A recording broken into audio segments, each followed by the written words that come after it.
नमस्कार दोस्तों, कुलदीप क्लासेस में आपका स्वागत है। मैं हूं आपके साथ विवेक।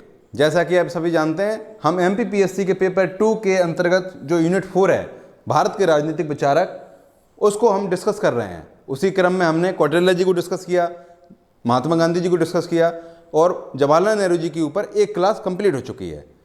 जवाहरलाल नेहरू जी के ऊपर ये दूसरी क्लास है। इस क्लास में हम कंप्लीट कर देंगे जवाहरलाल नेहरू जी को। चलिए क्लास शुरू करते हैं।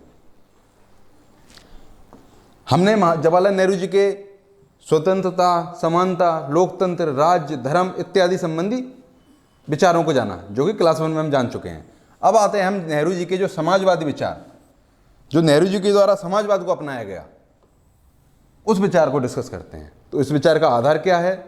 तो इस विचार का आधार है जवाहरलाल नेहरू जी के द्वारा लिखी गई किताब the glimpse of world history, जो 1934 में लिखी गई। ये नेहरू जी के समाजवादी विचारों का हम इसको स्रोत मान सकते हैं।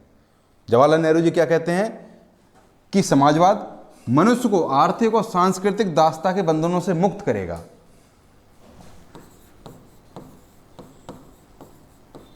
महात्मा गांधी जी की वीडियो में हमने देखा समाजवाद और पूंजीवाद के अंदर थोड़ा सा अंतर देखा था। समाजवाद में क्या होता है, समाज के ऊपर फोकस किया जाता है, देश के द्वारा समाज की बहुसंख्यक लोगों पर फोकस किया जाता है, क्योंकि जो टैलेंटेड लोग हैं, जो पूंजीपति लोग हैं, जो साधन संपन्न लोग हैं, वो तो अपना विकास सुनिश्चित कर ही लेंगे। अगर समाज के बहुसंख्यक आबादी पर फोकस किया जाएगा तो पूरा देश की बहुसंख्यक आबादी का अपलिफ्टमेंट होगा, सामाजिक उन्नति होगी, आर्थिक उन्नति होगी। जवाहरलाल नेहरू जी भी यही कह रहे हैं कि समाजवाद मनुष्य में आर्थिक और सांस्कृतिक दासता के बंधनों से मुक्त करता है। समाजवाद में वैसे तो संपत्ति का विरोध किया गया है। जो मार्क्स ने समाजवाद सुझाया, उसमें कार्ल मार्क्स समाजवाद के अंतर्गत संपत्ति का निषेध करते हैं। संपत्ति तो प्राइवेट प्रॉपर्टी होनी नहीं चाहिए। लेकिन जवाहरलाल नेहरू जी के जो समाजवाद है, उसमें वो क्या कहते हैं कि जवाहरलाल नेहरू जी ने समाजवाद की जो संपत्ति है, उसके स्थान पर सरकारी सेवा के उच्च आदर्शों से वर्तमान लाभ प्रणाली को बदलने की बात कही। आप शब्दों पर ध्यान दीजिएगा कि सरकारी सेवा के उच्च आदर्श से वर्तमान लाभ प्रणाली को बदलने की बात कही। वर्तमान में हम देखते हैं पीएसयू, पब्लिक सेक्टर अंडरटेकिंग्स, जैसे कि भेल, Bharat heavy electricals limited, SAIL, steel authority of India, ISRO,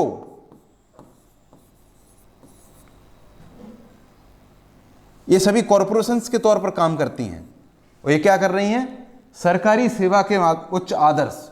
ISRO देखते हैं सरकारी कर्मचारी हैं, लेकिन उच्च आदर्श, सरकारी सेवा के उच्च आदर्श से लाभ प्रणाली को बदलने की बात कर रहे हैं जवाहरलाल नेहरू जी। और यही उनके विचारों को उनके द्वारा स्थापित संस्थाओं में हम देखते हैं कि सरकारी संस्थाएं लाभ कमा के दे रही हैं, देश को लाभ कमा के दे रही हैं।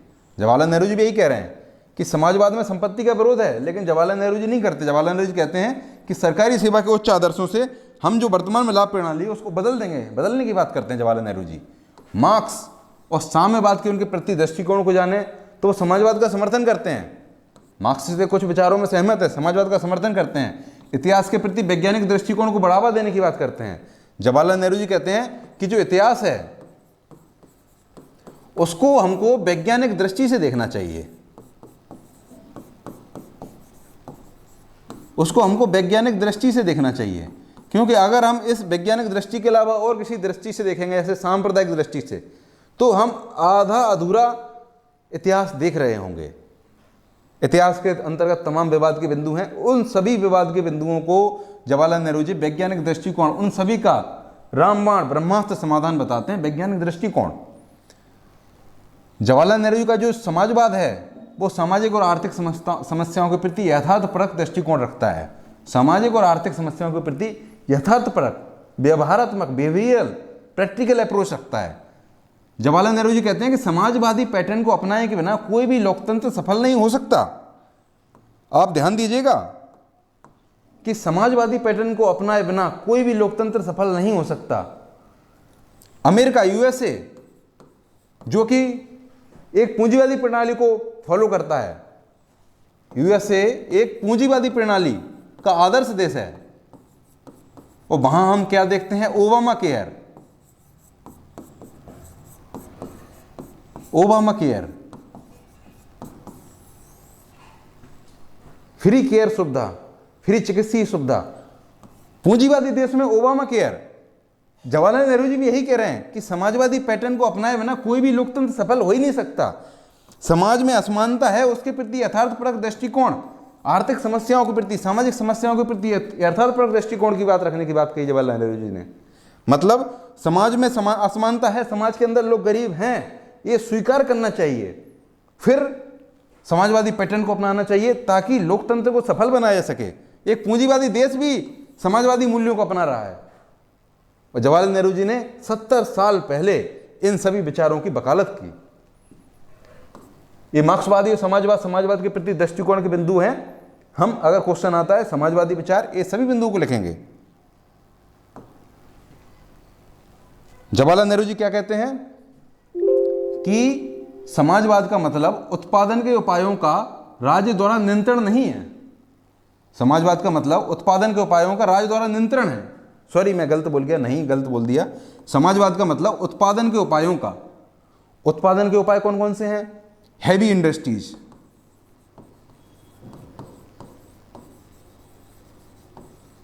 हैवी इंडस्ट्रीज, सहकारिता, उत्पादन के उपायों का राज्य द्वारा नियंत्रण। अब राज्य द्वारा क्यों नियंत्रण चाहते हैं जवाहरलाल नेहरू जी? उत्पादन के उपायों का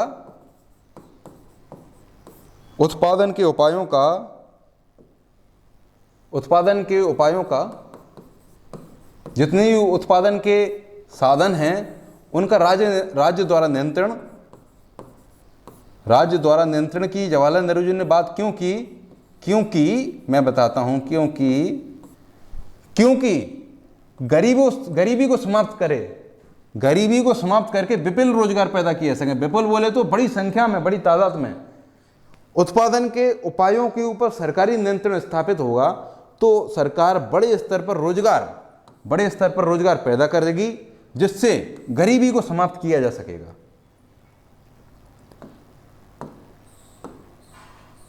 जवाहरलाल नेहरू जी कहते हैं कि निजी संपत्ति का उन्मूलन नहीं। जवाहरलाल नेहरू जी निजी संपत्ति के उन्मूलन की बात नहीं करते, जैसा कि मार्क्सवाद कहता है कि सबसे निजी संपत्ति छीन लीजिए, कोई प्राइवेट प्रॉपर्टी नहीं होना चाहिए। उसको उच्च आदर्शों से लाभ प्रणाली को बदलना, सरकारी सेवा के उच्च आदर्शों से लाभ प्रणाली को बदलने की बात की जवाहरलाल नेहरू जी ने। औद्योगिकीकरण के पूंजीवादी मॉडल को नकारा, साफ नकारा। जो औद्योगिकीकरण का पूंजीवादी मॉडल है उसको साफ नकारा और प्रमुख उद्योगों का राष्ट्रीयकरण करने की बात कही। एविएशन,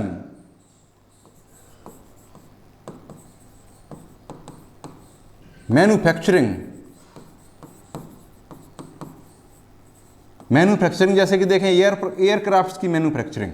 जवाहरलाल नेहरू जी कहते हैं कि पूंजीवादी मॉडल को नकार दिया उन्होंने, और उन्होंने कहा कि जो प्रमुख उद्योग हैं, जो कोर हैं एक अर्थव्यवस्था का, एक उन्नत अर्थव्यवस्था का कोर हैं जो उद्योग, उनका राष्ट्रीयकरण करने की जवाहरलाल नेहरू की द्वारा बात की गई। साथ ही उद्योग एवं कृषि के क्षेत्र में सहभागिता को बढ़ावा दिया गया। उद्योग एवं कृषि के क्षेत्र में सहभागिता को बढ़ावा देने के लिए निजी क्षेत्र को भी अनुमति दी गई। अभी हमने क्या देखा? अभी हम क्या देखते हैं कि पूंजीवादी मॉडल को नकार रहे हैं, अर्थात कुछ महत्वपूर्ण उद्योगों का राष्ट्रीयकरण कर रहे हैं। मतलब कुछ उद्योगों के क्षेत्र में लोगों के उद्योग करने के अधिकार छीन रहे हैं, निजी क्षेत्र को अनुमति नहीं दे रहे हैं। और वहीं उद्योग एवं कृषि क्षेत्र में जहां पर ज्यादा रोजगार पैदा होने की संभावना है वहां पर निजी क्षेत्र को भी अनुमति दे रहे हैं। ये मिश्रित अर्थव्यवस्था का एक उदाहरण है, निजी क्षेत्र को अनुमति दे रहे हैं। जवाहरलाल नेहरू जी, ये दिख नहीं रहा है, मैं बताता हूं। जवाहरलाल नेहरू जी ने समाजवाद को लोकतंत्र के निकट लाए। पश्चिम के विचारक कहते हैं कि लोकतंत्र और समाजवाद का कोई मेल नहीं है, क्योंकि लोकतंत्र स्वतंत्रता की वकालत करता है और समाजवाद लोगों की स्वतंत्रता के हरण की बात करता है। तो जवाहरलाल नेहरू जी ने क्या किया कि स्वतंत्रता को लोकतंत्र के निकट लेके आए, लोकतांत्रिक व्यवस्था को समाजवादी बना दिया और समाजवादी व्यवस्था को लोकतांत्रिक बना दिया। यह जवाहरलाल नेहरू जी के द्वारा काम किया गया। अंतर्राष्ट्रीयवाद, राष्ट्रवाद, इन सभी मुद्दों पर जवाहरलाल नेहरू जी के क्या विचार थे? हम सभी जानते हैं कि जवाहरलाल नेहरू जी एक बहुत बड़ी विचारधारा वाले, बहुत खुले विचारों वाले, वैज्ञानिक दृष्टिकोण रखने वाले एक बहुत बड़े नेता थे।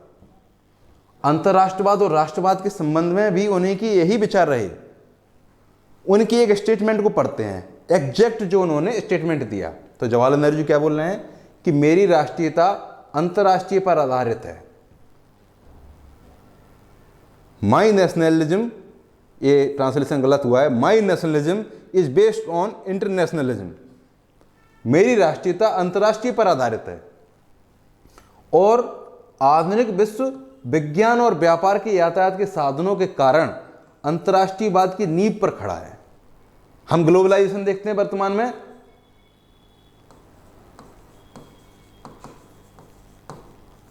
ग्लोबलाइजेशन के शुरुआती दौर को जवाहरलाल नेहरू जी क्या कह रहे हैं कि अंतर्राष्ट्रीयवाद की नींव पर खड़ा है। किसकी नींव पर खड़ा है? विज्ञान, व्यापार और यातायात के साधनों के कारण। कम्युनिकेशन मीडियम, संचार के साधन। कोई भी राष्ट्र विश्व से विमुख नहीं रह सकता। अगर कोई देश कह रहा है कि हम केवल क्लोज्ड, बंद अर्थव्यवस्था अपनाएंगे, तो वो गलत कह रहा है, क्योंकि जवाहरलाल नेहरू जी कहते हैं कोई भी राष्ट्र विश्व से विमुख नहीं रह सकता। व्यक्ति की स्वतंत्रता, विधि एवं संविधान का शासन।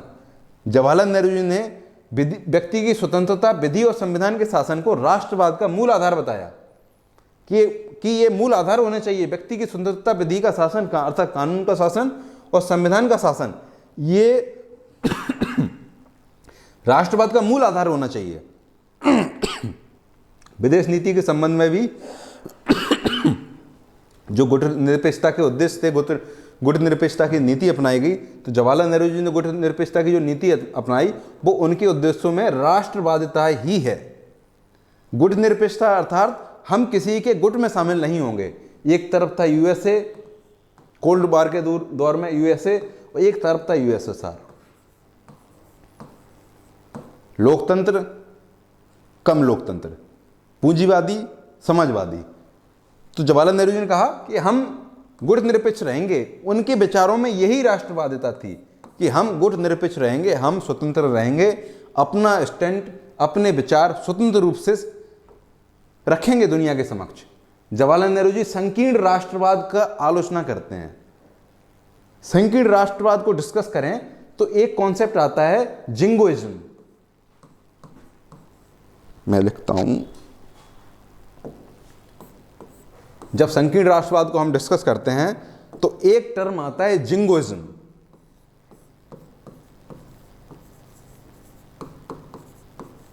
अब ये जिंगोइज्म क्या है? जिंगोइज्म बोले तो अति राष्ट्रवाद। वो अति राष्ट्रवाद भी ऐसा कि अपने राष्ट्र की तो प्रगति नहीं करनी है, दूसरे राष्ट्र को नेगेटिव सोचना है। बेस्ट उदाहरण देखें तो पाकिस्तान। अति राष्ट्रवाद का, संकीर्ण राष्ट्रवाद का बेस्ट उदाहरण, जिंगोइज्म का बेस्ट उदाहरण पाकिस्तान। पाकिस्तान के लोग क्या कहते हैं? हिंदुस्तान मुर्दाबाद, हिंदुस्तान को मिट्टी में मिला देंगे। अपने देश की जो व्यवस्था है, अर्थव्यवस्था है, चरमरा गई है, कुव्यवस्था है, उसके बारे में उनको कोई लेना देना नहीं है। लेकिन पाकिस्तान के बारे में क्या कहेंगे लोग? पाकिस्तान के लोग क्या कहेंगे कि हिंदुस्तान को, भारत को मिटा देंगे, हिंदुस्तान मुर्दाबाद, यही नारे लगाते रहते हैं सुबह शाम। ये अति राष्ट्रवाद का उदाहरण है। मतलब अपने देश का तो भला कर लो यार, कम से कम अपने देश का भला नहीं। अति राष्ट्रवाद, अति राष्ट्रवाद में हमने समझा कि अति राष्ट्रवाद, जिंगोइज्म अर्थात एक चरम भावना, जो अति राष्ट्रवाद अर्थात दूसरे देश की अहित करने की भावना पर आधारित है, अपने देश का हित नहीं।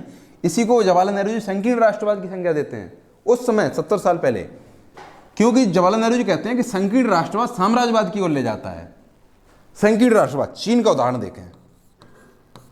संकीर्ण राष्ट्रवाद साम्राज्यवाद की ओर ले जा रहा है। वर्तमान में हम देखते हैं चीन भारत के उत्तराखंड और तमाम क्षेत्रों पर अक्सर चीन पे अपना दावा लगाता है। जापान के साथ चीन के विवाद हैं। दक्षिणी चीन सागर में हम देखते हैं, दक्षिणी चीन सागर में 9 डैश लाइन के तहत क्या कहता है चीन कि पूरा का पूरा समुद्र हमारा है। संकीर्ण राष्ट्रवाद साम्राज्यवाद की ओर ले जा रहा है चीन को। इसी की आलोचना करते हैं जवाहरलाल नेहरू जी।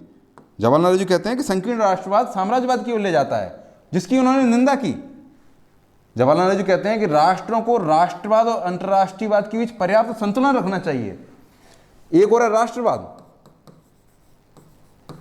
मतलब हर देश को अपना हित या कहें स्वतंत्र विदेश नीति।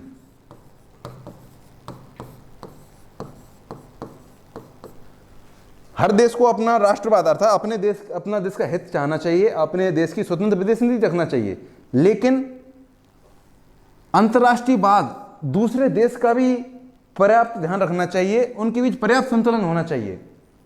हम देखते हैं कि चीन और जापान द्वारा संयुक्त रूप से चीन और जापान द्वारा संयुक्त रूप से भारत की संप्रभुता का हनन करते हुए हम देखते हैं कि जो चाइना का सीपैक है, चाइना पाकिस्तान इकोनॉमिक कॉरिडोर, ये भारत के पीओके पाकिस्तान ऑक्युपाइड एरिया से निकलता है। पाकिस्तान और चीन द्वारा असंवेदनशील तरीके से अपने राष्ट्रवाद, अपने देश की प्रगति सुनिश्चित करने के लिए अंतर्राष्ट्रवाद को, मतलब दूसरे देश के हितों को ताक पर रखकर काम किया जाता है। जवाहरलाल नेहरू जी इसकी आलोचना करते हैं, कहते हैं कि संतुलन होना चाहिए। हम ये नहीं कहते कि आप अपने देश का विकास मत कीजिए, लेकिन एक संतुलन रखिए। आपकी गलत नीतियों के कारण हमारे देश का हित नहीं होना चाहिए। अब जैसे कि हम देखें, थोड़ा और डिटेल से देखें इस चीज को, जो संतुलन की बात है, तो जो तिब्बत है उससे हम देखते हैं कि तिब्बत के पठार से बहुत महत्वपूर्ण नदियों का उद्गम होता है, जैसे कि ब्रह्मपुत्र जो कि भारत और फिर बांग्लादेश से होकर गुजरती है, मैकोंग नदी, इरावदी इत्यादि इत्यादि नदियां, करीब 7 नदियां हैं जो तिब्बत के पठारीय क्षेत्र को बिलोंग करती हैं। अब अगर इस स्थिति में चीन तिब्बत में खनन गतिविधियों को बढ़ा दे, ऐसी गतिविधियां बढ़ा दे जो वहां की इकोलॉजी को डिस्टर्ब करें, तो उन सब का असर इन नदियों के उद्गम क्षेत्रों पर पड़ेगा। ये नदियां कहाँ, जहाँ जहाँ जिन देशों में बहती होंगी, जैसे कि भारत हुआ, बांग्लादेश हुआ, दक्षिण एशियाई देश हुए, वहां पर नेगेटिव रूप से इंपैक्ट डालेंगी। तो जवाहरलाल नेहरू जी इसी चीज का जिक्र कर रहे हैं बार बार कि देशों को अपने राष्ट्रवाद और अंतर्राष्ट्रीयवाद के बीच संतुलन रखना चाहिए। परमाणु बम, हाइड्रोजन बम, न्यूट्रॉन बम, रासायनिक बम, युद्धों की जो संभावना है उनको बढ़ा रहे हैं। जब यूएसए द्वारा हमने देखा 1945 में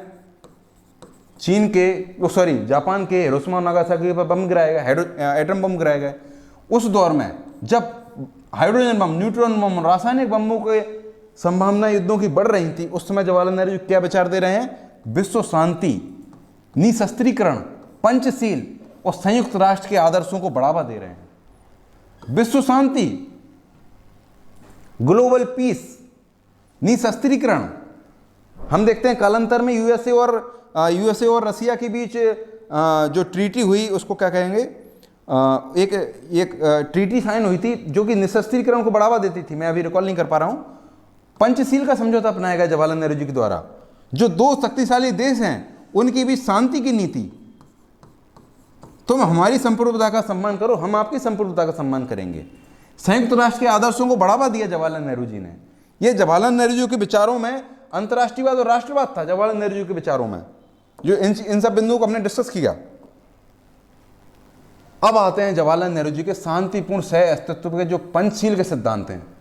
अगर एग्जाम में पूछा जाता है 3 मार्कर, 5 मार्कर में, 11 मार्कर में भी, आप सभी आराम से डिस्कस कर सकते हैं। अभी हमने देखा था किस प्रकार जवाहरलाल नेहरू जी राष्ट्रवाद और अंतर्राष्ट्रीयवाद की भी संतुलन की बात करते हैं। अब हम देखते हैं शांतिपूर्ण सह अस्तित्व का जो सिद्धांत नेहरू जी के द्वारा अपनाया गया उसके मूल बिंदु क्या हैं। तो 1954 में अपनाया गया। हिंदी चीनी भाई भाई का नारा दिया गया, भारत और चीन के बीच में हुआ। मुख्य बिंदु क्या आते हैं? पहला बिंदु आता है कि एक दूसरे के क्षेत्रीय अखंडता और संप्रभुता के लिए परस्पर सम्मान। क्षेत्रीय अखंडता और संप्रभुता के लिए परस्पर सम्मान। दूसरा, गैर आक्रामकता की नीति, हम एक दूसरे के प्रति आक्रामक नहीं होंगे। इसी संदर्भ में हम देखते हैं कि भारत और चीन के बीच एग्रीमेंट्स हुए जिनमें जो सीमा क्षेत्र है वहाँ पर बड़े हथियारों का और बंदूकों का इस्तेमाल निषिद्ध किया गया। तीसरा जो पंचशील का बिंदु रहा, एक दूसरे के आंतरिक मामलों में पारस्परिक गैर हस्तक्षेप की नीति। हमने तो अपना ही है गैर हस्तक्षेप की नीति। हमने हमेशा से ही, भारत देश ने वन चाइना पॉलिसी का समर्थन किया, लेकिन चीन गद्दार निकला। अंबेडकर जी की वीडियो में, अंबेडकर जी की क्लास में हम देखेंगे कि पंचशील समझौते का जो अंबेडकर जी ने आलोचना भी की है, लेकिन अभी हम पंचशील सिद्धांत को समझ लेते हैं। पारस्परिक लाभ के लिए समानता और सहयोग, मतलब जिन कामों में, जिन चीज़ों से, जिन कार्यों को अपनाने से दोनों का लाभ हो, उनमें परस्पर सहयोग करना, ये चौथा बिंदु था। और पांचवा था शांतिपूर्ण सहअस्तित्व। शांतिपूर्ण सहअस्तित्व अपने में क्वेश्चन है कि किस प्रकार शांतिपूर्ण सहअस्तित्व जवाहरलाल नेहरू जी ने विचार दिया। ये 5 बिंदु जवाहरलाल नेहरू जी ने पंचशील समझौते के अंतर्गत अपनाए। अब आते हैं थोड़ा सा आगे। अब जो उनके द्वारा गुटनिरपेक्षता की नीति अपनाई गई, पंचशील समझौता समझ लिए, अब गुटनिरपेक्षता की नीति। 3 मार्कर 5 मार्कर में क्वेश्चन है, आप लिखिएगा। गुटनिरपेक्षता की नीति किसके द्वारा दिए गए? जनक हैं जवाहरलाल नेहरू जी। गुटनिरपेक्षता का क्या अर्थ है? तो हम देखें कि किसी भी वैश्विक गुट में शामिल ना होना, किसी भी वैश्विक गुट में शामिल ना होते हुए भी सभी देशों के साथ स्वतंत्र विदेश नीति का संचालन करना। किसी भी वैश्विक गुट में शामिल ना होना, नाइदर यूएसए नॉर यूएसएसआर। ये 1990 तक का स्टैंड था। वर्तमान में देखें तो ना तो पश्चिमी देश अर्थात यूएसए और ना चीन रूस।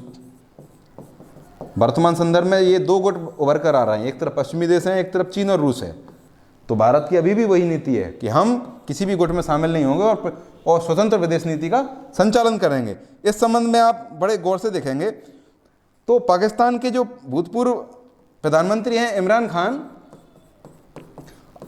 आप उनकी खबरों को देखेंगे तो क्या बोलते हैं कि वो भारत की स्वतंत्र विदेश नीति की बड़ी सम्मान करते हैं।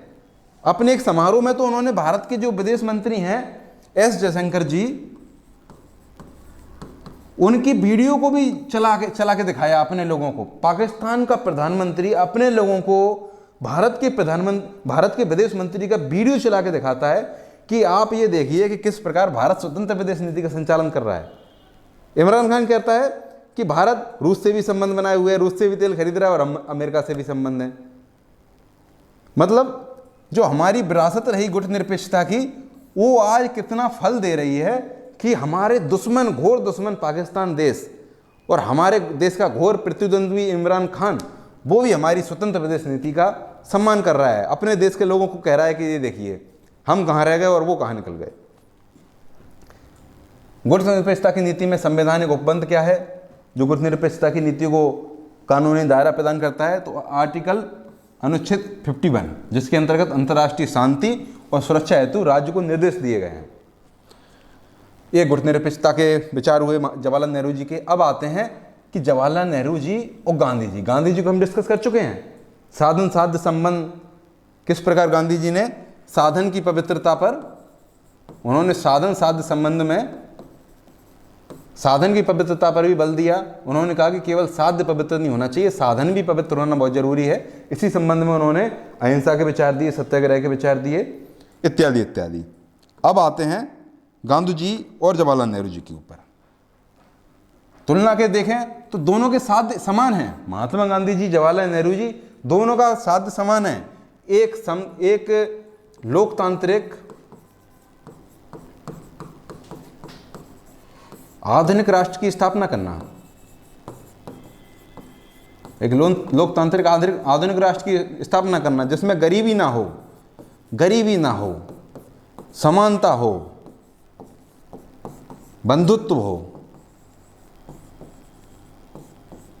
दोनों के साध्य समान है। जवाहरलाल नेहरू जी और महात्मा गांधी जी के हम देखते हैं कि दोनों के साध्य समान है। तो अंतर कहाँ है?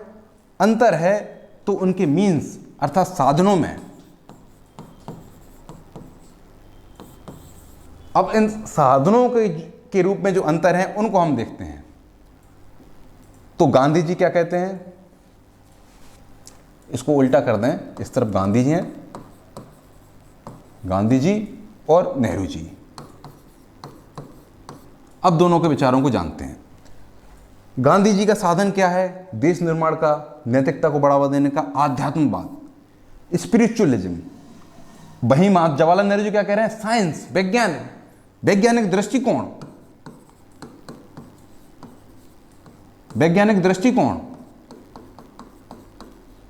जवाहरलाल नेहरू जी ने मानव के विकास का मूल आधार वैज्ञानिक दृष्टिकोण को बताया। महात्मा गांधी कह रहे हैं आध्यात्मवाद, स्पिरिचुअलिज्म। दूसरा अंतर देखें, जो राजनीतिक व्यवस्था ये हो गया, धार्मिक या सामाजिक वैचारिक दृष्टिकोण ये हो गया। अब आप देखते हैं राजनीतिक दृष्टिकोण। तो गांधी जी क्या किस चीज़ का समर्थन किया? ग्राम स्वराज्य का समर्थन किया गांधी जी ने, और विकेंद्रीकरण का समर्थन किया। जवाहरलाल नेहरू जी क्या कर रहे हैं? संसदीय प्रणाली का समर्थन कर रहे हैं।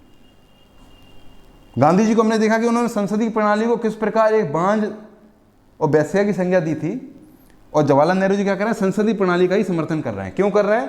क्योंकि संसदीय प्रणाली है जो कि लचीला तंत्र प्रदान करती है, एक विविधतापूर्ण समाज को एकता में बांधने का, सभी को अपना प्रतिनिधित्व सुनिश्चित करने का अवसर देती है संसदीय प्रणाली। इसलिए नेहरू जी संसदीय प्रणाली का समर्थन कर रहे हैं। तीसरा बिंदु देखें अंतर का, तो गांधी जी भारी उद्योगों का विरोध कर रहे हैं। गांधी जी ने कहा कि भारी उद्योगों पर देश को फोकस नहीं करना चाहिए, कुटीर उद्योग, लघु उद्योग, जो लेबर इंटेंसिव क्षेत्र हैं उन पर, जो लेबर इंटेंसिव एंटरप्राइजेस हैं, उद्योग हैं, उन पर फोकस करना चाहिए। जबकि हम देखते हैं नेहरू जी ने तो बड़े बड़े उद्योगों को मंदिर माना, आधुनिक भारत का मंदिर माना उद्योगों को। जवाहरलाल नेहरू जी ने उद्योगों को आधुनिक भारत के मंदिर की संज्ञा दी। गांधी जी क्या कहते हैं? चौथा बिंदु अंतर का, गांधी जी सर्वधर्म समभाव, सभी धर्मों को समान रूप से देखा जाना चाहिए। गांधी सर्वधर्म समभाव की बात करते हैं, जवाहरलाल नेहरू जी पंथ निरपेक्षता की बात करते हैं। पंथ निरपेक्षता बोले तो अगर धर्म में कोई कमी है, कोई रूढ़ी है, कोई जड़ता है, तो उसको दूर करने के लिए राज्य हस्तक्षेप कर सकता है, जैसे कि छुआछूत के संबंध में 3 तलाक भी हम उदाहरण मान सकते हैं। पांचवा अंतर का बिंदु है, गांधी जी ने राज्य को आत्मा रहित मशीन माना, इसलिए राज्य विहीन राष्ट्र की कल्पना की जवाहरलाल नेहरू जी ने। गांधी जी, गलत बोल गया मैं, गांधी जी ने राज्य को आत्मा रहित मशीन माना और राज्य विहीन राष्ट्र की कल्पना की। उनका मानना था कि नैतिकता को इतना बढ़ावा दिया जाएगा कि समाज मानव नैतिक हो जाएगा, उसमें बहावल अथवा कोई कानून इत्यादि चीज़ों की आवश्यकता नहीं होगी, वो नैतिक रूप से अपने आप एक व्यवस्था में रहेगा। जबकि नेहरू जी क्या कहते हैं कि राज्य आध्यात्मिक आवश्यकता है, स्पिरिचुअल नीड है, ताकि उन सभी चीज़ों को दूर किया जा सके, उन सभी कमियों को दूर किया जा सके जिसके कारण हम कमज़ोर हुए। ये सभी हमने नेहरू जी और गांधी जी के बीच कॉन्ट्रडिक्शनी जो विवाद के बिंदु हैं, जो अंतर हैं, वो सभी हमने डिस्कस किए। समानता अंतर दोनों किसी भी प्रकार से पूछा जाए 5 मार्कर या 3 मार्कर आप आराम से लिख सकते हैं। अब आते हैं जो सह अस्तित्व का जो विचार दिया महात्मा जवाहरलाल नेहरू जी के द्वारा, कहें डिटेल में कहें तो सह अस्तित्व का एकमात्र विकल्प सह विनाश है। ये जवाहरलाल नेहरू जी के द्वारा एक इम्पोर्टेंट स्टेटमेंट है। एक अलग से क्वेश्चन भी पूछा जा सकता है, सह अस्तित्व का एकमात्र विकल्प सह विनाश है। सह अस्तित्व, एक तरफ है सह अस्तित्व और एक तरफ है सह विनाश। हमने देखा था किस प्रकार जवाहरलाल नेहरू जी राष्ट्रवाद और अंतर्राष्ट्रवाद के बीच संतुलन की बात करते हैं, उसी प्रकार सह अस्तित्व और सह विनाश इनको हम देखते हैं। तो जो नेहरू जी ने जो पंचशील का सिद्धांत दिया था, अभी हमने डिस्कस किया, उसका सबसे आखिरी बिंदु था शांतिपूर्ण सह अस्तित्व। पंचशील का 5वां सिद्धांत था शांतिपूर्ण सह अस्तित्व, ये 5वां सिद्धांत था। उसी को बड़े सेंस में देखें, बृहद परिप्रेक्ष्य में देखें तो यही सह अस्तित्व को सह विनाश की बात करता है। पंचशील का जो शांतिपूर्ण सह अस्तित्व है उस पर विशेष महत्व दिया। सह अस्तित्व का अर्थ है जीवन जितना प्रिय हमें है उतना ही अन्य प्राणियों को भी प्रिय है। हम नहीं कहते कि पाकिस्तान मुर्दाबाद, हम नहीं कहते,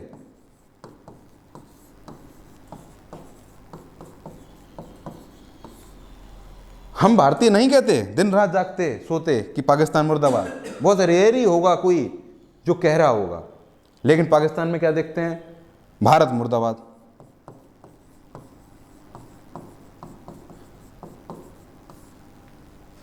पाकिस्तान को पता है कि हम भारत से जीत नहीं सकते, फिर भी हमला किया 1965 में, 1971 और कारगिल। 3 बार पाकिस्तान के द्वारा भारत को विकास के राह से भटकाने की कोशिश की गई। तो जवाहरलाल नेहरू जी भी यही कह रहे हैं कि जीवन हमको भी उतना प्रिय है जितना अन्य व्यक्तियों को। यही जवाहरलाल नेहरू जी के विचारों में शांतिपूर्ण सह अस्तित्व का विचार है। शांतिपूर्ण सह अस्तित्व की विचारधारा मनुष्यों के हितों से संबंधित है। जवाहरलाल नेहरू जी कहते हैं कि मनुष्यों का हित चाहना है तो शांतिपूर्ण सह अस्तित्व को मानना ही पड़ेगा। वर्तमान में हम देखते हैं कि जो शस्त्रीकरण बढ़ गया है, परमाणु संपन्न राष्ट्रों के बीच में, जैसे अमेरिका चीन के बीच शस्त्रों की एक होड़ लग गई है, एक से एक एडवांस हथियार बनाए जा रहे हैं। ये सभी क्या है कि सह अस्तित्व के लिए खतरा है। जवाहरलाल नेहरू जी क्या कह रहे हैं, ये सभी चीज़ें जो शस्त्रीकरणों को बढ़ावा दे रही हैं, अलगाववाद को बढ़ावा दे रही हैं, वो सह विनाश, सह अस्तित्व के लिए खतरा है और सह विनाश को बढ़ावा दे रही हैं। अब जैसे कि हम देखते हैं कि भारत का पड़ोसी देश पाकिस्तान, हमारा पड़ोसी न्यूक्लियर हमले की धमकी देता है, जो कि साफ तौर पर नकारात्मक उसकी सोच दर्शाता है। आपने देखा होगा पाकिस्तान के नेता आए दिन कहते रहते हैं कि हमारे पास न्यूक्लियर बम है, हमारे पास न्यूक्लियर बम है, हम भारत पर मारेंगे। और कैसे मारेंगे कि हम मुसलमानों को बचाकर मारेंगे। अरे इन पागलों को कौन समझा दे कि बम हथियारों का कोई धर्म नहीं होता, कोई जाति नहीं होती। बम में गिरता है तो वो ये नहीं देखता कि हिंदू मर रहा है कि मुसलमान मर रहा है, सब मार देता है। और उन पाकिस्तान के बेवकूफ़ नेता कहते हैं कि हम ऐसा परमाणु बम बनाए हैं कि वो केवल मुसलमानों पर हम असर नहीं करेगा, मुसलमानों को हम छोड़कर बम चला देंगे। मध्य अफ्रीकी देशों में देखते हैं जैसे कि साउथ सूडान में जो हिंसात्मक गतिविधियां हो रही हैं, गृह युद्ध हो रहे हैं, वो वर्तमान में शांतिपूर्ण सह अस्तित्व को एक खतरा बनकर उभर रहे हैं। इसका कारण क्या है कि इसका साधन मनुष्य और साध्य दोनों मनुष्य ही है। जवाहरलाल नेहरू जी कहते हैं कि शांतिपूर्ण सह अस्तित्व मानवतावादी दृष्टिकोण का परिचायक है। जो पंचशील सिद्धांत के अंतर्गत जवाहरलाल नेहरू जी ने शांतिपूर्ण सह अस्तित्व का सिद्धांत दिया, वो मानवतावादी दृष्टिकोण का परिचायक है। ये साधन भी है और साध्य भी है। थोड़ा डिटेल में और देखें तो जो शांतिपूर्ण सह अस्तित्व का सिद्धांत है वो अपने आप में साधन भी है और साध्य भी है। इसलिए जवाहरलाल नेहरू जी सह विनाश की भी बात करते हैं कि वो सब चीज़ें जो अति राष्ट्रवाद को बढ़ावा देती हैं। जिंगोइज्म का कॉन्सेप्ट देखा, अति राष्ट्रवाद जो दूसरे राष्ट्रों का अहित करने की भावना है, वो सह विनाश को बढ़ावा दे रही है। इसलिए सह अस्तित्व, शांतिपूर्ण सह अस्तित्व एक प्रगतिशील विचारधारा है जो जवाहरलाल नेहरू जी ने जिसको प्रोत्साहित किया। इसी संबंध में अब देखते हैं कि साम्राज्यवाद और फांसीवाद। फांसीवाद का जवाहरलाल नेहरू जी ने विरोध किया, उसको हम देखते हैं तो नेहरू जी कहते हैं कि राष्ट्रीय आत्मनिर्णय, स्वतंत्र विदेश नीति, राष्ट्रीय आत्मनिर्णय का सिद्धांत पर अधिक बल दिया उन्होंने और साम्राज्यवाद का विरोध किया। साम्राज्यवाद का हमने देखा कि किस प्रकार अति राष्ट्रवाद साम्राज्यवाद को बढ़ावा देता है। चीन उदाहरण देखा हमने, टर्की भी उसी का उदाहरण है। टर्की द्वारा साइप्रस पर कब्जा कर ले जाना, ग्रीस को लगातार धमकियां देना, इराक के कुर्द इलाकों पर हमला करना, सीरिया के कुर्द इलाकों पर हमला करना, उसकी एक्सपेंशनिस्ट बिहेवियर को दर्शाता है, अति राष्ट्रवाद को दर्शाता है। जवाहरलाल नेहरू जी ने कहा, पॉइंट पर आते हैं, साम्राज्यवाद और फांसीवाद का विरोध करते हुए जवाहरलाल नेहरू जी कहा कि राष्ट्रीय स्वतंत्रता के लिए संघर्षशील देश में एक स्वस्थ शक्ति होती है। जब कोई देश आज़ाद नहीं होता, जैसे कि हम अपना देश का उदाहरण लें तो उसमें हम देखते हैं कि स्वतंत्रता के लिए संघर्षशील देश में एक स्वस्थ शक्ति होती है। हमारे देश में एक पॉजिटिव, तमाम रेवोल्यूशन हुए, सांस्कृतिक क्रांतियाँ हुई, तमाम विचार आए, गांधी जी, नेहरू जी, अम्बेडकर, सावरकर, भगत सिंह, सुभाष चंद्र बोस जी और बहुत सारे। लेकिन जवाहरलाल नेहरू क्या कह रहे हैं कि जो अति राष्ट्रवाद की भावना है वो देश के स्वतंत्र हो जाने के बाद राष्ट्रीयता के प्रतिक्रियावादी और विकीर्ण भी बन सकती है। ऐसी संकीर्ण राष्ट्रीयता से बचना चाहिए। हम ब्रिटेन से आज़ाद हुए 1947 में। अब हमारे पास दो रास्ते थे, या तो हम अपनी पूरी एनर्जी ब्रिटेन के आलोचना करने, ब्रिटेन के खात्मे में लगा दें, या अपने देश का विकास करें, अपने देश को उन्नत बनाएं। दो रास्ते थे, हमने उन्नति का रास्ता अपनाया। और पाकिस्तान को देखें तो पाकिस्तान ने भारत की बर्बादी का रास्ता अपनाया। पाकिस्तान ने अपना मूल मकसद भारत की बर्बादी को बना लिया। महात्मा गांधी जी ऐसी ही संकीर्णता से, राष्ट्रीयता से बचने की बात करते हैं। वो कहते हैं कि आज़ादी से पूर्व तो एक पॉजिटिव एनर्जी थी, पाकिस्तान में भी एक पॉजिटिव एनर्जी थी, लेकिन जब जिन्ना की घटिया सोच के कारण जब पाकिस्तान बना तो उसके अंदर उसकी जो विकीर्ण सोच विकीर्ण हो गई, प्रतिक्रियावादी, राष्ट्रवादी प्रतिक्रियावादी बन गई उनकी सोच, कि भारत का ऐश चाहने लगे, अति राष्ट्रवाद। जवाहरलाल नेहरू जी इसी अति राष्ट्रवाद की भावना से, संकीर्ण राष्ट्रीयता की भावना से बचने की बात करते हैं, क्योंकि साम्राज्य फांसीवाद का उदाहरण है। साम्राज्यवाद के परिणामस्वरूप जवाहरलाल नेहरू जी कहते हैं कि राजनीतिक अत्याचार और सामाजिक विघटन में बढ़ोतरी होती है। राजनीतिक अत्याचार साम्राज्यवाद के परिणाम स्वरूप। फांसीवाद स्वतंत्रता, प्रगति और विश्व शांति का विरोधी होता है। हिटलर के केस में देखें, स्वतंत्रता, प्रगति और विश्व शांति का विरोधी होता है फांसीवाद, क्योंकि फांसीवाद के अंतर्गत क्या होता है कि जो अपने देश के नागरिकों को अनुशासन, एक्सट्रीम अनुशासन, एक्सट्रीम राष्ट्रवाद सिखाया जाता है, और एक्सट्रीम राष्ट्रवाद के नाम पर, अति राष्ट्रवाद के नाम पर नागरिकों की स्वतंत्रता का अपहरण करता है फांसीवाद। हिटलर के केस में देखा, उसने आम लोगों की स्वतंत्रता को ही, वैचारिक स्वतंत्रता का ही हरण कर लिया और अपने देश के नागरिकों को एकमात्र उद्देश्य थमा दिया कि यहूदियों का विनाश और अन्य देशों का विनाश। फांसीवाद, जवाहरलाल नेहरू जी कहते हैं फांसीवाद प्रगति विरोधी विचारधारा है। फांसीवाद उग्र राष्ट्रवाद में विश्वास करता है और राष्ट्रवाद के नाम पर जनता को युद्ध के लिए प्रेरित करता है। हिटलर के केस में देखा हमने, पाकिस्तान के केस में भी यही है। पाकिस्तान के नेता फांसीवाद का ही उदाहरण है। अपने देश के नागरिकों को प्रेरित करते हैं कि युद्ध कीजिए, युद्ध कीजिए, भारत का विनाश कर देंगे। 1962 के दौर में आपने मेरा वीडियो देखा होगा, दुनिया का सबसे बड़ा हत्यारा माओ जेडोंग और 1962 का युद्ध, उसमें मैंने काफ़ी डिटेल में डिस्कस किया कि किस प्रकार जब चीन के जो कम्युनिस्ट शासक था माओ जेडोंग, उसकी गलत नीतियों के कारण लगभग 5 करोड़ लोग, चीनी लोग मारे गए और उनकी अर्थव्यवस्था -27% से गिर रही थी। तो उस समय माओ जेडोंग चाइना के राष्ट्रपति इसी नीति को अपनाता है, फांसीवादी नीति, साम्राज्यवादी नीति, अति राष्ट्रवाद की नीति, और अपने उस राष्ट्रवाद के नाम पर जनता को युद्ध के लिए प्रेरित किया और 1962 में भारत पर हमला किया। जवाहरलाल नेहरू जी ने इन सब चीज़ों को, इन सब बुराइयों को पहले ही डिस्कस किया कि किस प्रकार फांसीवादी सोच है, फांसीवादी सोच के जो राजनीतिक लोग हैं वो अपने देश के ही नागरिकों को युद्ध के लिए प्रेरित करते हैं और उनकी स्वतंत्रता का, मानसिक स्वतंत्रता का अपहरण करते हैं।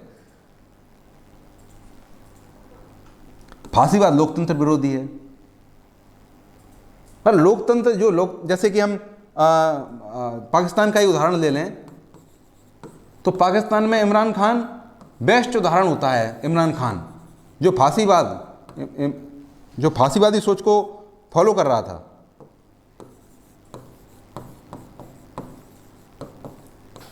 भारत सरकार की आलोचना की गई, इंडिविजुअली भारत के प्रधानमंत्री पर भी हमले करता है ये इमरान खान। तमाम नकारात्मक टिप्पणियां की जाती हैं जो कि जबकि जो फांसीवादी सोच को दर्शाता है। चीन में भी यही सोच रही। चीन लोकतंत्र विरोधी है, क्योंकि उनको पता है कि अगर डेमोक्रेसी होगी तो ऐसे लोग आ जाएंगे जो सही को सही और गलत को गलत कहेंगे। जवाहरलाल नेहरू जी इन्हीं सभी बिंदुओं की, इन्हीं सभी गलत जो अति राष्ट्रवाद है, फांसीवाद है, वो साम्राज्यवाद है, उसकी आलोचना करते हैं। आगे देखते हैं तो नेहरू जी के जो आर्थिक विचार रहे, नेहरू जी के हमने राजनीतिक विचार जाने, धर्म, विज्ञान, धर्मनिरपेक्षता, राष्ट्रवाद, अंतर्राष्ट्रवाद, दोनों के बीच संतुलन, बहुत सारे बिंदु हमने डिस्कस किए। पंचशील और गुट निरपेक्षता, सभी बिंदु हमने डिस्कस किए। अब आते हैं गांधी जी के जो आर्थिक विचार रहे, आर्थिक विचारों को डिस्कस करते हैं। शुरुआत में हमने जो डिस्कस किया उससे थोड़ा आप अनुमान लगा सकते होंगे कि महात्मा गांधी जी मिश्रित अर्थव्यवस्था, ना तो पूंजीवादी, ना तो पूर्णतः पूंजीवादी, ना पूर्णतः समाजवादी, जो मार्क्स ने सुझाया कि जो प्राइवेट प्रॉपर्टी था, निजी संपत्ति, उसका उन्मूलन कर दो। जवाहरलाल नेहरू जी ने निजी संपत्ति का उन्मूलन की बात नहीं की, उसको अस्वीकार किया और कहा कि हम सरकारी सेवा के उच्च आदर्शों से हम वर्तमान लाभ प्रणाली को बदल देंगे, बदलना चाहते हैं, वो बदला। इसी संबंध में जवाहरलाल नेहरू जी के आर्थिक विचार आते हैं तो वो मिश्रित अर्थव्यवस्था के समर्थक थे। मतलब नियोजन का उद्देश्य केवल, जो नेशनल प्लानिंग होती है उसका उद्देश्य केवल राष्ट्रीय आय और रोजगार में वृद्धि तक सीमित नहीं होना चाहिए। मतलब देश की अर्थव्यवस्था का, आर्थिक प्रक्रिया का मूल मकसद केवल राष्ट्रीय और रोजगार में वृद्धि नहीं होना चाहिए। इससे आगे बढ़ते हुए इक्विटेबल डिस्ट्रीब्यूशन, न्यायपूर्ण वितरण को बात करते हैं। जवाहरलाल नेहरू क्या कह रहे हैं? राष्ट्रीय आय और रोजगार में वृद्धि तक सीमित नहीं होना चाहिए, बल्कि समाज के पिछड़े हुए वर्गों के आर्थिक विकास के अधिक से अधिक लाभ प्राप्त होना चाहिए। मतलब जो देश प्रोग्रेस कर रहा है उसका इक्विटेबल डिस्ट्रीब्यूशन भी सुनिश्चित किया जाना चाहिए, ताकि आर्थिक विषमता को दूर किया जा सके, सामाजिक विषमता को दूर किया जा सके। नियोजित आर्थिक विकास के समर्थक थे, इसलिए उन्होंने पंचवर्षीय योजनाएं शुरू की। उनका मानना था कि प्लानिंग, जो रूस के संदर्भ में हम देखते हैं कि रूस की जो पंचवर्षीय योजना रूस में शुरू हुई और काफी अच्छा परिणाम मिले देखने को, तो उसी संबंध में जवाहरलाल नेहरू जी भी नियोजित आर्थिक प्रणाली, आर्थिक विकास का समर्थन करते हैं। आगे देखें तो समाजवादी आर्थिक दृष्टिकोण की वकालत की, ताकि देश में सामाजिक और आर्थिक समानता सुनिश्चित की जा सके। वो पूंजीवादी प्रणाली की आलोचना करते हैं और उनका मानना है कि समाजवादी आर्थिक दृष्टिकोण को फोकस करना, समाजवादी आर्थिक दृष्टिकोण पे ज़्यादा हमको ध्यान केंद्रित करना चाहिए, क्योंकि समाज के बहुसंख्यक आबादी, देश की बहुसंख्यक आबादी जब आर्थिक रूप से उन्नत होगी तो देश की समग्र मांग, अर्थात हम कहें ग्रॉस डिमांड ऑटोमेटिक बढ़ेगी। जब एक गरीब अमीर होता है, अमीर नहीं कहेंगे, जब गरीब के पास थोड़ा पैसा आता है तो वो क्या करता है, हीरो की स्प्लेंडर खरीदता है, और पैसा आता है रॉयल एनफील्ड की बुलेट खरीदता है, और पैसा आता है अपने बच्चों के लिए पढ़ाई लिखाई करने के लिए मोबाइल लैपटॉप खरीदता है।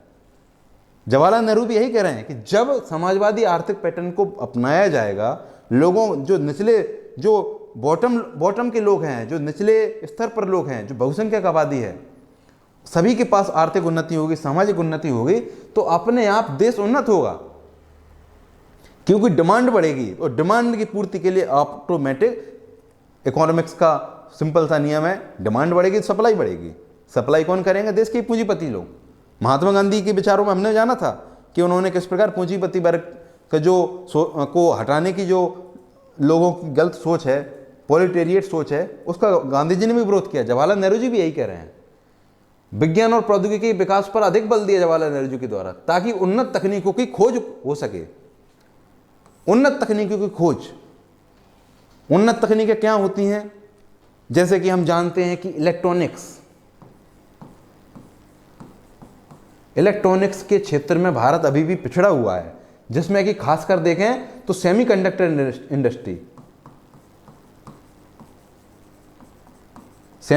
के क्षेत्र में भारत पिछड़ा हुआ है। और भी बहुत सारे क्षेत्र हैं, जैसे कि हाईटेक इक्विपमेंट्स, हम वर्ल्ड स्टैंडर्ड्स की बराबरी नहीं कर पाए हैं बहुत से क्षेत्रों में, तकनीकी के बहुत सारे क्षेत्रों में। जवाहरलाल नेहरू जी यही कहते हैं कि हमको विज्ञान और प्रौद्योगिकी के विकास पर बल देना चाहिए, ताकि उन्नत तकनीकों की खोज हो सके। अमेरिका दुनिया में सबसे आगे इसलिए है क्योंकि वो इसी चीज पर फोकस करता है, उन्नत तकनीकों की खोज पर। ऐसी तकनीकी की खोज निकालता है जो कि किसी अन्य देश ने आज तक खोजी नहीं है। आज हम अमेरिका की डिफेंस इंडस्ट्री को देखें तो हाईटेक इक्विपमेंट्स देखने को मिलेंगे, क्योंकि उन्होंने उन्नत तकनीकों पर फोकस किया। जवाहरलाल नेहरू जी भी इसी बात की, इसी चीज को, उन्नत तकनीकों पर, विज्ञान पर फोकस करने की बात करते हैं। औद्योगिक विकास पर अधिक जोर देने की बात की जवाहरलाल नेहरू जी के द्वारा, ताकि जीवन स्तर को सुधारा जा सके। शुरुआत में हमने देखा कि उन्होंने उत्पादन के जो साधन हैं उनका राष्ट्रीयकरण करने की बात कही, ताकि विपुल अर्थात बड़े स्तर पर रोजगारों को पैदा किया सके। और जब बड़े स्तर पर रोजगार पैदा होंगे तो जो रोजगार से जो परिवारों में रोजगार बढ़ेंगे और पूरे परिवार का जीवन स्तर सुधरेगा। घरेलू उद्योगों के संरक्षण की बात की, घरेलू उद्योगों की संरक्षण की नीति, थोड़ा सा ओवरलैप हो रहा है, मैं लिख देता हूं। जवाहरलाल नेहरू जी के द्वारा जो आर्थिक अर्थव्यवस्था के क्षेत्र में जो महत्वपूर्ण बात की गई वो है घरेलू उद्योगों के संरक्षण की नीति।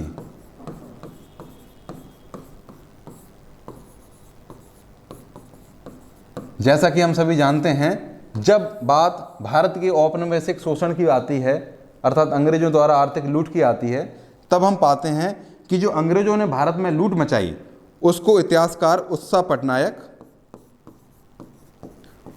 पटनायक बोलती हैं, प्रमाणों के आधार पर सत्यापित करती हैं कि जो अंग्रेजों के द्वारा जो भारत की लूट मचाई गई, आर्थिक लूट, वो लगभग 45 ट्रिलियन डॉलर की थी। 45 ट्रिलियन बोले तो 1 ट्रिलियन में 12 जीरो होते हैं, आप समझ सकते हैं। और दूसरा जो महत्वपूर्ण बिंदु आता है वो उसका जिक्र भारत के भूतपूर्व विदेश मंत्री शशि थरूर जी भी करते हैं। शशि थरूर जी क्या बताते हैं कि जब अंग्रेज आए थे, जब भारत में अंग्रेजों का आगमन हो रहा था, तब जो उनके द्वारा तब जो भारत की स्थिति थी विश्व की इकोनॉमी में, वो लगभग 30% ही मान लीजिए, 27% थी विश्व की इकोनॉमी में। 27% विश्व की इकोनॉमी में उस समय भारत 27% योगदान रखता था। ये कब की बात है? मूल रूप से कहें तो हम 1757, ये उसके 17वीं सदी 18वीं सदी के शुरुआती दौर की बात है, जब अंग्रेजों का आगमन हो रहा था। और जब अंग्रेज गए 1947 में, तो ये योगदान मात्र घटकर भारत का विश्व की इकोनॉमी में 30% रह गया। इतनी आर्थिक लूट मचाई गई। हमारे देश के दस्तकारी उद्योग नष्ट हो गए, कृषि व्यवस्था चरमरा गई। बैकग्राउंड समझे। अब हम आते हैं जो जवाहरलाल नेहरू जी द्वारा घरेलू उद्योगों में संरक्षण की नीति अपनाई गई। हमने देखा कि किस प्रकार से भारत की आर्थिक लूट हुई, 45 ट्रिलियन डॉलर।